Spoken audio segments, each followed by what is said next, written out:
Un saludo y bienvenidos a esta, la novena y última actividad orientadora de la asignatura Clínica 2, con la que concluimos el estudio de los aspectos propedéuticos y semiológicos de los sistemas que integran el cuerpo humano y que te ha proporcionado las herramientas básicas para realizar el expediente clínico completo de un paciente.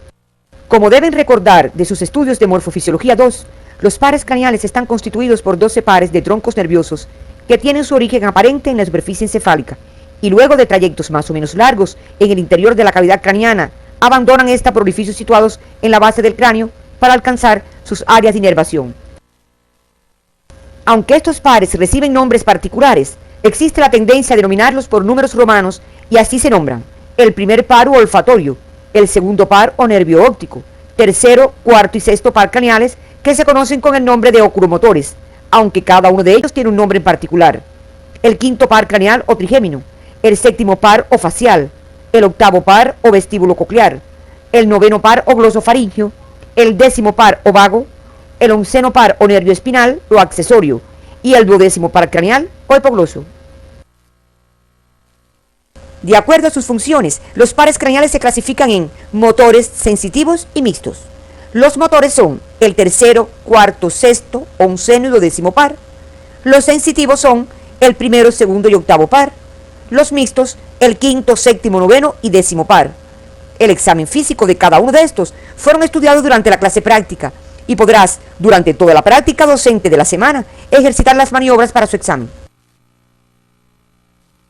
Una vez rememorados los aspectos más generales de los pares craneales, pasaremos a abordar el estudio de sus principales alteraciones. En el caso de las alteraciones del nervio olfatorio o primer par, tenemos la anosmia, que puede ser unilateral, como se observa en la lesión de la cintilla olfatoria, la hiposmia, que consiste en la disminución del sentido del olfato, la parosmia o confusión de olores, que denota lesión de la corteza cerebral, y las alucinaciones olfatorias, que consisten en la percepción de olores sin que exista estímulo externo oloroso, que indica lesión de la corteza cerebral. El semiodiagnóstico de estas alteraciones es el siguiente. En caso de anosmia, se debe pensar en tumores del lóbulo frontal, como son los meningiomas, y en fracturas de la base del cráneo. La parosmia se observa en caso de histeria, psicosis y lesiones del lóbulo temporal. Y las alucinaciones olfatorias se presentan en lesiones del lóbulo temporal y en crisis parciales de la epilepsia. Para la exploración del segundo par craneal u óptico, se utilizan varias técnicas que el médico general debe y puede realizar antes de remitir a un especialista, a través de las cuales puede encontrar varias alteraciones, como son: a la exploración de la agudeza visual, puede encontrar disminución de la misma, la que puede presentar desde la visión en cuentadedos hasta la maurosis o ceguera, la que se debe a varias causas, como son errores de la refracción, opacidad de los medios transparentes del ojo, lesiones de la retina y lesiones de las vías ópticas. Otras técnicas son la perimetría y la campimetría, las que serán profundizadas en la asignatura de oftalmología, pero es conveniente recordar las alteraciones fundamentales que nos permitan interpretar el informe que nos brinda el oftalmólogo. Recordarás la integración de la vía óptica como mostramos en la pantalla. Observa que cada campo visual está dividido en dos porciones, una interna o nasal y una externa o temporal, y precisa cómo la porción temporal del campo visual corresponde a la porción nasal de la retina y que la porción nasal del campo visual corresponde a la porción temporal de la retina. Estas vías a nivel del quiasma óptico se decusan las fibras provenientes de las porciones nasales de cada retina y comprenderás así las alteraciones que se producen y su topografía. Si la lesión asienta en el nervio óptico de un lado, se producirá amaurosis o ceguera. Si por el contrario la lesión afecta al quiasma óptico, se producirá pérdida de la visión en la porción temporal de cada uno de los ojos y se denomina hemianopsia heterónima. Si la lesión afecta una cintilla óptica, producirá la pérdida de la visión de la porción nasal del campo visual del mismo lado y la pérdida de la visión de la porción temporal del campo visual del ojo opuesto. Es la llamada hemianopsia homónima. Otra de las alteraciones importantes puede ser apreciada a través del fondo de ojo, el que se realiza con el oftalmoscopio y que ya fue realizado durante la clase práctica. Entre los principales hallazgos puede encontrar un fondo de ojo normal, atrofia de la papila, donde el disco se observa de color blanco o gris perla, según sea primaria o secundaria, edema de la papila, en la que se observará hinchazón del nervio óptico con hiperemia y borramiento de sus bordes y elevación. Observa las imágenes que te estamos mostrando, primeramente un fondo de ojo normal, y luego uno con atrofia óptica, y el último un edema de la papila. Estas alteraciones y otras que se presentan en este par craneal, debes revisarla en tu libro de texto. Las principales entidades que pueden producir trastornos en el fondo de ojo son inflamación del nervio óptico, como se observa en el curso de la esclerosis múltiple y es retrovulvar, la que se observa en el curso de otras enfermedades como la diabetes mellitus y la sífilis, que es óptica o vulvar. El edema de la papila se debe generalmente a tumores del cerebro, abscesos, hemorragias, hipertensión arterial, entre otras. La atrofia óptica se observa en la tabes y en la esclerosis múltiple, y la que se presenta secundaria a las neuritis, glaucoma o aumento de la presión intracraneal. Las opacidades del cristalino, que se observan en las cicatrices de la córnea, y alteraciones retinianas ateroescleróticas. Antes de comenzar a estudiar las principales alteraciones de los pares tercero, cuarto y sexto o nervios oculomotores, es necesario que recuerdes los músculos que estos inervan, porque dependiendo de la parálisis de ellos, así serán los movimientos oculares que se afectan. El tercer par craneal inerva los músculos oblicuo inferior o menor, que mueve el ojo hacia arriba y afuera. El recto inferior, que mueve el ojo hacia abajo y adentro. El recto superior, que lo mueve hacia arriba y adentro, el recto medial, que lo mueve hacia adentro, y el elevador del párpado, que permite que el párpado se mantenga sin ocluir el ojo, y además otras estructuras oculares como el músculo ciliar. El cuarto par inerva el oblicuo superior, que mueve el ojo hacia abajo y afuera, y el sexto par inerva al recto lateral, que lo mueve hacia afuera. Cuando realizamos el examen físico general de la fase de un paciente, podemos identificar si éste tiene alteración del tercer par craneal al observar ptosis palpebral, que indica parálisis del músculo elevador del párpado. Las parálisis que interesan a los músculos del ojo reciben el nombre de oftalmoplegias, y estas se clasifican en nucleares, supranucleares e infranucleares. En las oftalmoplegias nucleares, la lesión se encuentra en el núcleo del par afectado, en el tallo cerebral. Las oftalmoplegias infranucleares se trata de lesiones que afectan al nervio por debajo de su núcleo real de origen. Si se trata de parálisis del tercer par, habrá ptosis palpebral, y cuando se abre el ojo, comprobaremos que este no se puede mover hacia arriba, abajo y adentro, y se encontrará además dilatación pupilar y falta de los reflejos fotomotor y acomodación en ese ojo. Las causas más frecuentes son las aneurismas del polígono de Willis y tumores cerebrales que originan hernias a través de la tienda del cerebelo. En la parálisis del cuarto par, el paciente presenta el ojo desviado hacia arriba y adentro, y no puede dirigir hacia abajo y afuera, y aparece la diplopia al mirar en esta dirección, por lo que estos pacientes no pueden bajar escaleras. En la parálisis del sexto par, el ojo se desvía hacia adentro, o sea, estrabismo interno convergente. Te recomendamos estudies las oftalmoplegias supranucleares en tu libro de texto.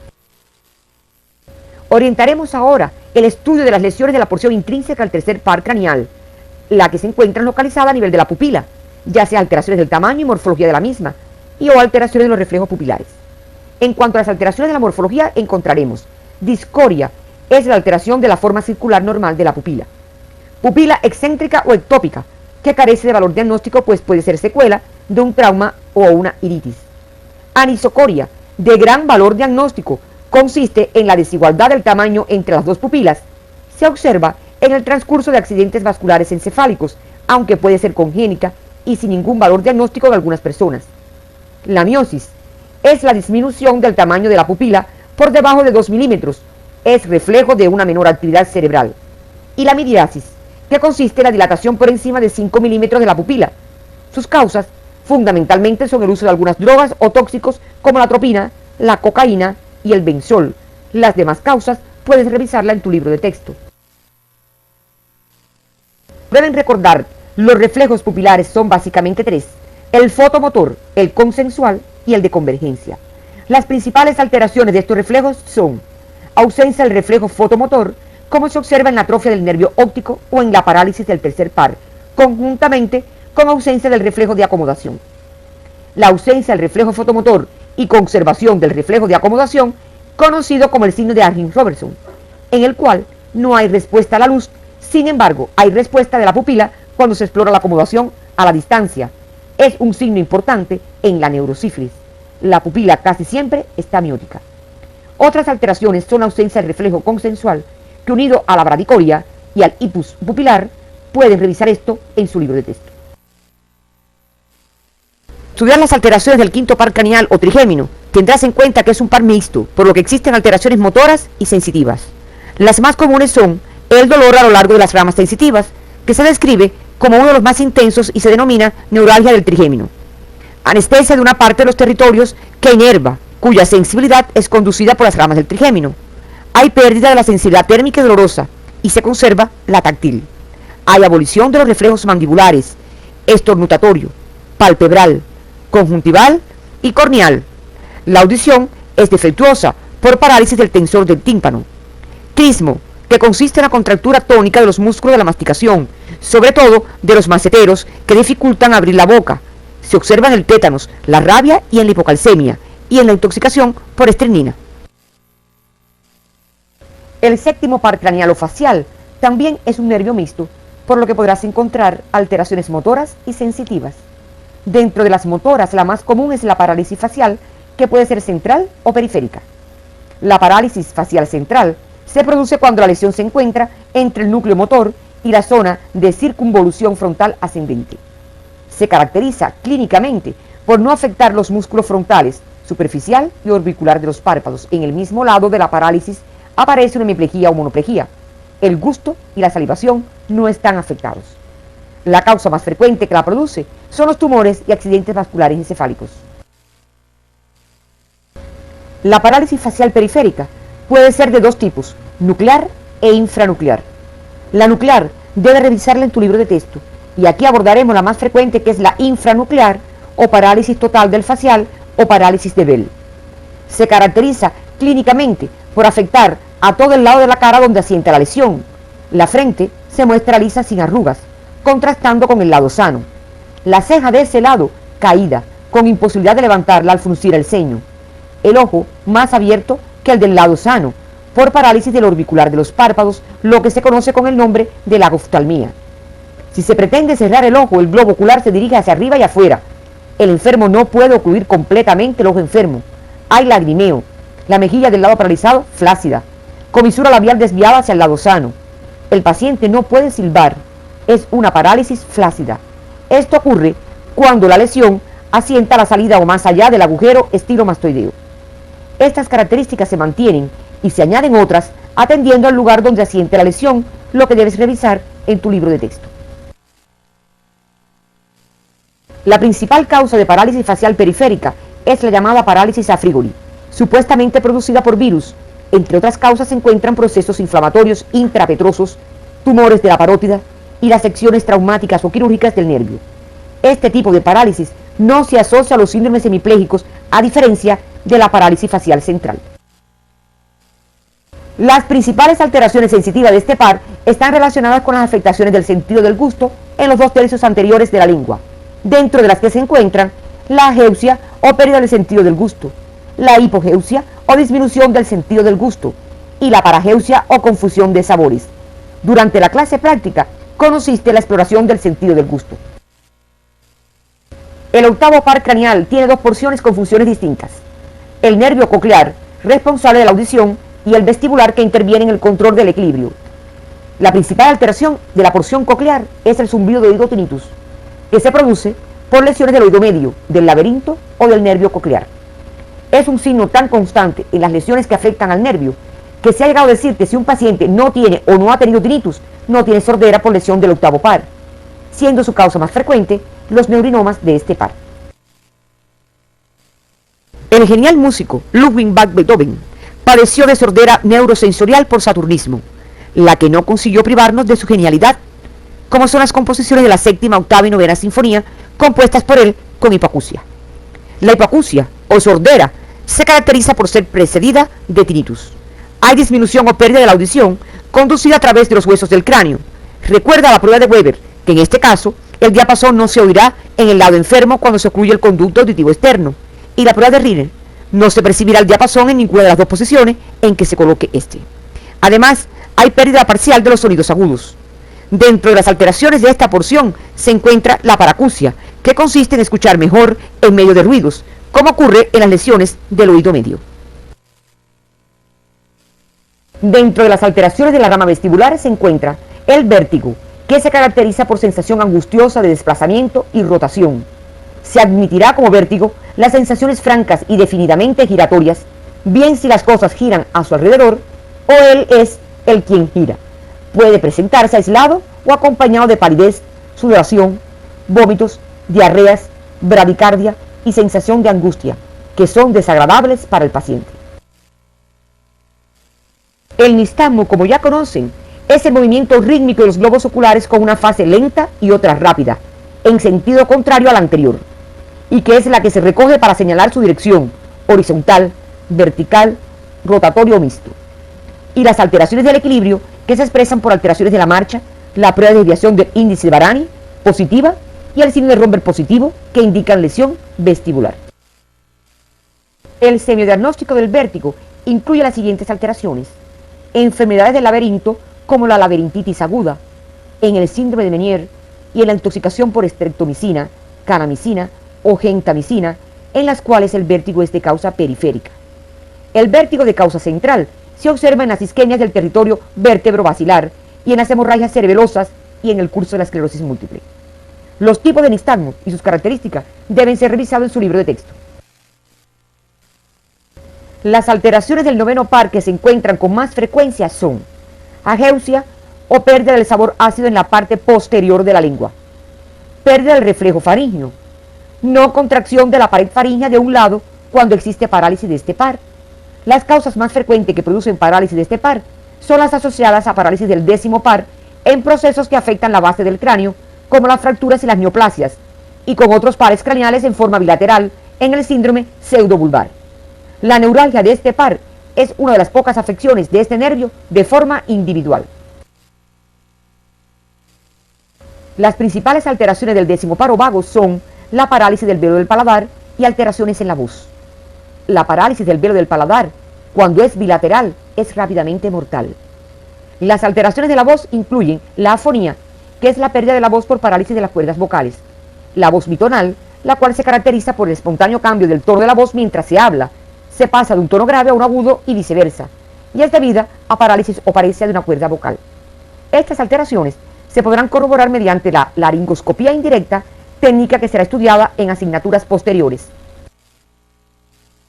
El onceno par craneal o accesorio es motor, y sus principales alteraciones se relacionan con las parálisis que pueden ser unilaterales por lesiones periféricas, y se caracteriza por imposibilidad de rotar la cabeza hacia el lado sano, atrofia del esternocleidomastoideo con reacción de degeneración, imposibilidad de elevar el hombro en el lado enfermo, hombro caído en el lado enfermo y desplazamiento de la escápula hacia abajo, con depresión del contorno del hombro por atrofia del trapecio.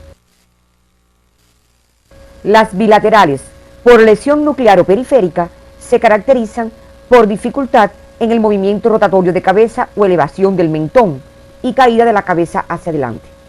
Las parálisis centrales se caracterizan por limitaciones de movimientos similares, pero no existe atrofia muscular ni reacción de degeneración, músculos espásticos, y si es unilateral, puede haber tortícolis, la cual debes diferenciar de los espasmos musculares del esternocleidomastoideo que se presentan frecuentemente y no obedecen a estas causas.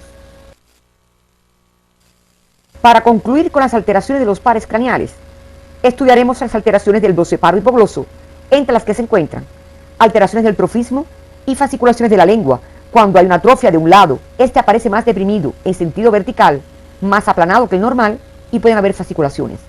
La desviación de la lengua, en este caso se desvía hacia el lado donde asienta la lesión, y disminución de la fuerza segmentaria de la lengua. Los principales procesos que producen alteraciones del duodécimo par son las hemorragias vulvares, los tumores, la esclerosis múltiple y la poliomielitis, entre otras, cuando se trata de parálisis nuclear. Las parálisis periféricas se encuentran en las fracturas de la base del cráneo, en las luxaciones cervicales superiores y en las intoxicaciones por alcohol, arsénico y plomo. Como recordarán de sus estudios de morfofisiología 2, las meninges forman una envoltura membranosa que separa la sustancia nerviosa de la cavidad cráneo-raquídea donde está contenida. Se describen tres membranas meningias: la dura madre, la aracnoides y la pia madre. La dura madre es la membrana que está unida al cráneo. La aracnoide tapiza la cara de la dura madre y la pia madre es la que recubre el tejido nervioso. Entre la pia madre y la aracnoides se encuentran los espacios subaracnoideos, por donde circula el líquido cefalorraquídeo. cuando existe una invasión o agresión de las meninges cerebroespinales como consecuencia de un proceso patológico generalmente infeccioso, se produce el síndrome meningio. Este síndrome puede concebirse integrado por 3 elementos: hipertensión endocraniana de intensidad variable, alteraciones del líquido cefalorraquídeo y manifestaciones dependientes de la irritación de las estructuras del sistema nervioso o de su compresión por la existencia de exudados.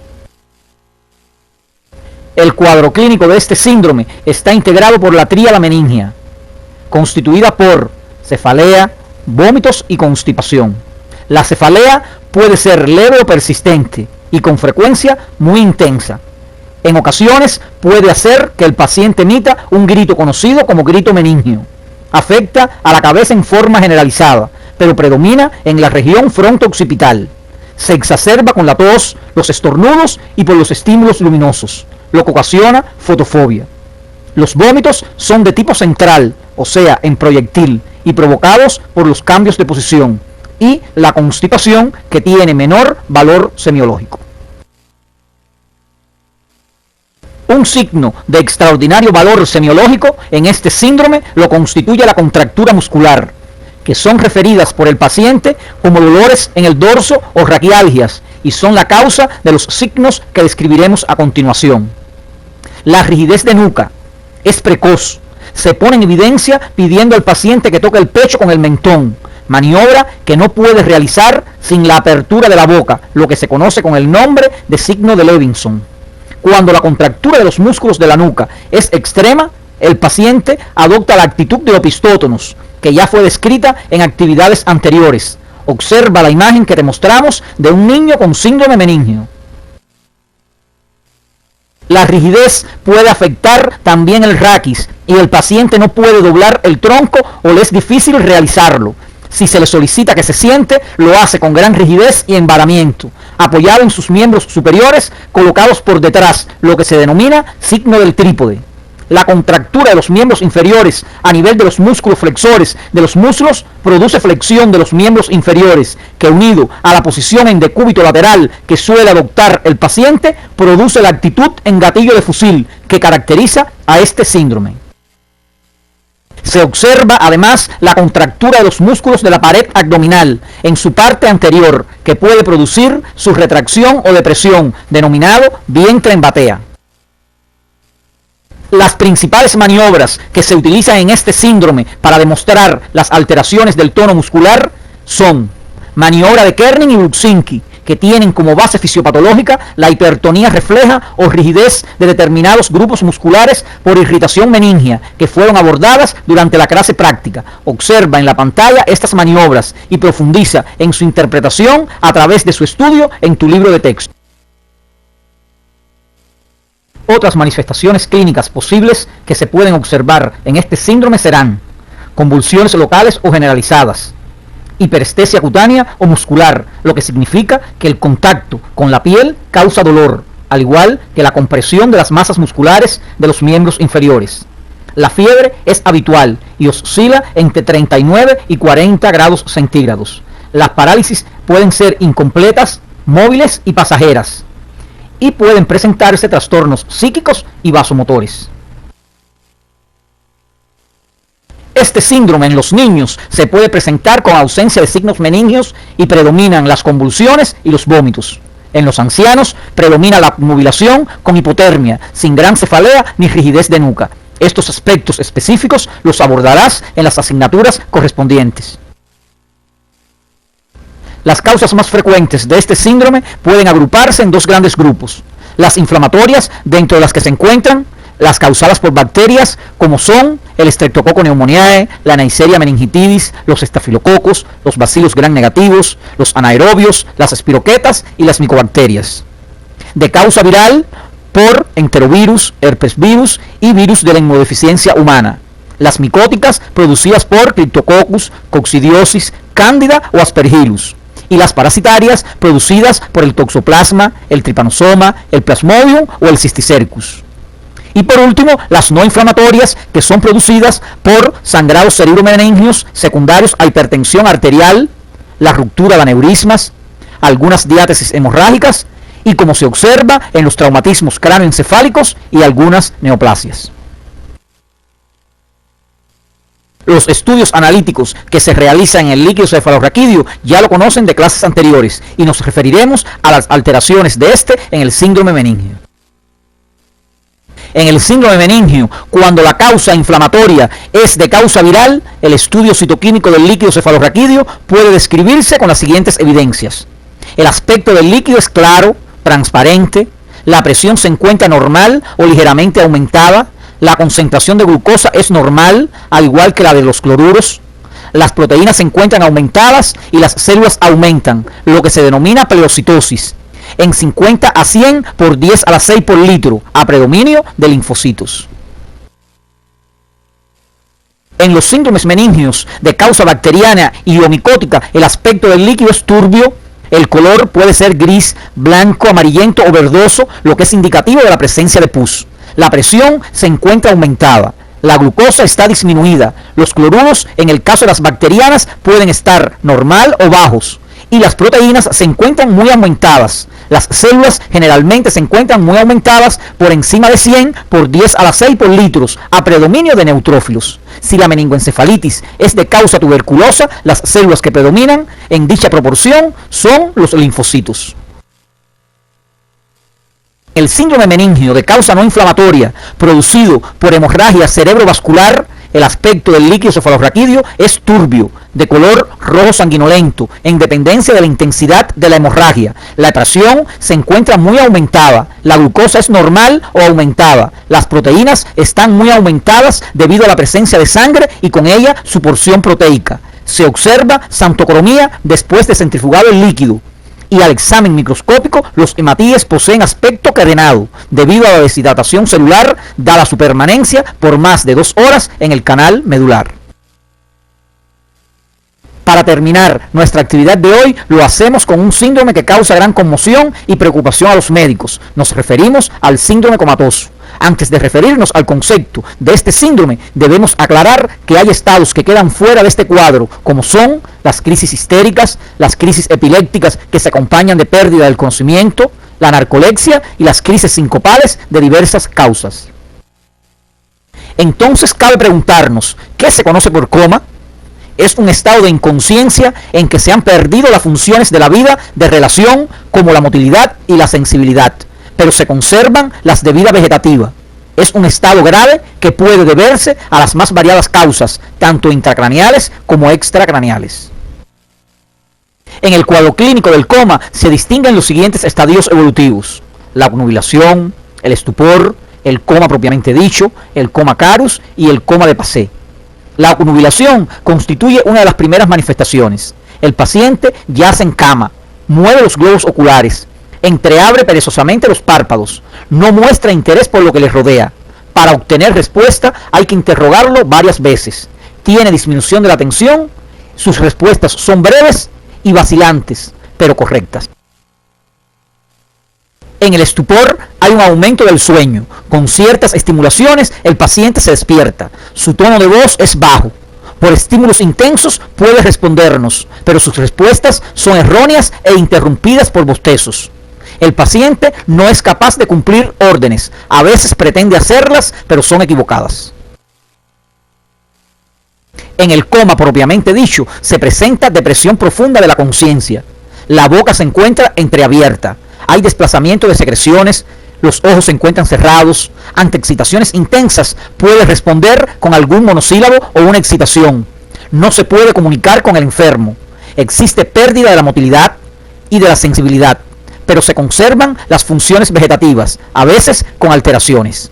El coma carus es un grado mayor que el anterior. El paciente yace inerte, con la boca entreabierta, es insensible a todo estímulo, no hay comunicación con él. Y el coma sobrepasado de Passé, la sobrevida del paciente solo se mantiene por técnicas de reanimación. Todo está abolido, incluso la vida vegetativa.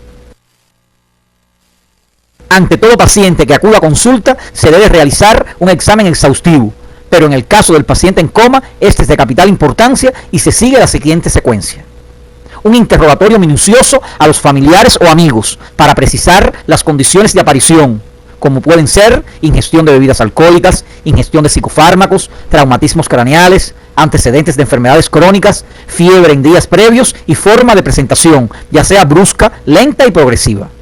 El examen físico debe precisar profundidad del coma y la toma de los signos vitales. El examen físico neurológico debe ser minucioso, buscando las alteraciones que indiquen la etiología del cuadro, todo lo cual deben revisar en su libro de texto. En la actualidad se trata de precisar el grado de profundidad del coma utilizando determinadas maniobras exploratorias que identifican el grado de afectación de la corteza cerebral o perceptividad, la integridad del tronco cerebral, tálamo y del sistema reticular, y las que exploran la integridad de la percepción del dolor desde la médula hasta el tálamo. Estas deben ser revisadas en su libro de texto. También existe la escala de coma de Glasgow, que es rápida, objetiva y reproductible, y es utilizada en los departamentos de urgencia y en las salas de cuidados intensivos. Esta evalúa 3 parámetros: la apertura de los ojos, la mejor respuesta motora y la respuesta verbal. Se otorgan puntos a cada categoría y se determina la puntuación total, que la máxima es 15. Observa esta escala en la imagen que se muestra en tu pantalla.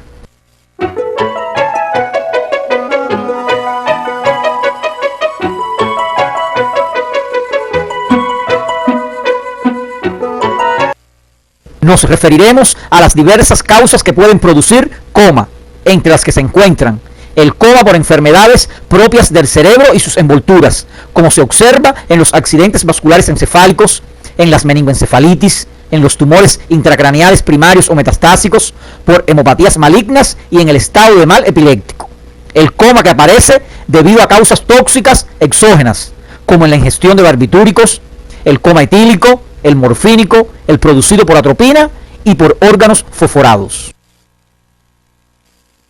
Los comas metabólicos o endógenos, como el que aparece en la insuficiencia renal crónica o coma urémico, en las enfermedades hepáticas y en trastornos hidrominerales como la hiponatremia.